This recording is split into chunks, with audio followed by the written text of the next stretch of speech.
In this video, we do further testing on the Asus Zenbook S with the AMD 6800U to test out DayZ and just giving some more general updates if you have been watching this series on how this device is performing.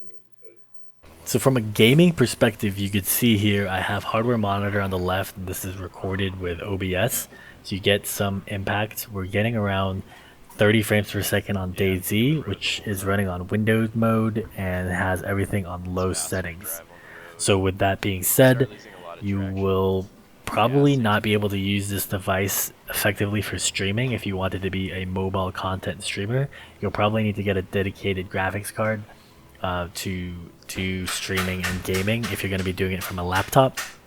But with that being said, if you're just using this as a content creator and then making videos in post, or you use an external camera, it could suffice.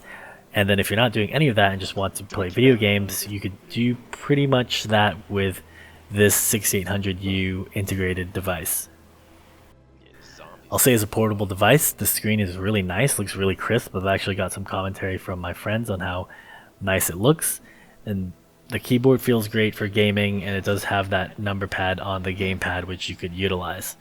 So I'd say from a gaming perspective, but not looking like a gaming computer, this is probably the best device you could get so far, being very lightweight, fits in a backpack, and probably great for traveling. I'm considering exchanging this unit, as I've mentioned before in my previous videos, because I'm getting some graphical interfaces and some bugs and hangs on the system, which is kind of disappointing because I feel like I'm giving a biased review, even though when it works, like I'm showcasing here, it plays the video game pretty well, or some of the tests I've been doing. But when it's not working, there are definitely some perks which I want to do on my 1 week review, in which is just have some difficulty in kind of just making the content I need to make.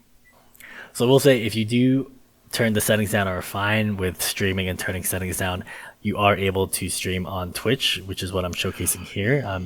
Actually was frozen there because DayZ freezes, and not necessarily because the computer was hanging. But with that being said, I'll say that, you know, the settings run pretty well. You could run on full screen, you could game, and you could stream. So if you are on the move, or just don't want like a full gaming laptop type experience, but want something that could have like long battery life, this is something to consider. Now, I was doing some testing this week on running off battery, and I'll say that there are some issues running off battery. So for example, this morning I was getting some system hangs when I was running this device and trying to edit with DaVinci Resolve, which was slightly annoying. So I wanted to just do a wrap up, and hopefully you've gotten just some impressions of how the gameplay is. I'm showing it recorded from A6000 and no OBS slowing it down. You could get some pretty good frame rates and pretty good details when running this computer just off the integrated device. But just talking about it from a gaming laptop in perspective, as I mentioned, I'm having a biased review because I keep getting crashes, which I believe to be this device, perhaps a faulty graphics or something of that nature, where it completely locks up my system. I showcased that even now testing Resolve, trying to edit this video off battery, crashes the system. I was able to replicate it multiple times, at least on this particular project, which was the DayZ project. And so, yeah, I'm just giving you guys hopefully an impression of how this laptop is in general. Yes, gaming is probably the most stressful test that I personally, as a quote-unquote tech reviewer, would do. I'm not really even a full-time YouTuber. I just do it because I don't know, I just have fun doing it or making some of these content, and some people want to see it. But I was getting this laptop, I intend to test one more game, which is League of Legends, and then I'm gonna do my week-long review because I've only had this for 4 days. But in general, just giving you some previews of what that would be like. Actually,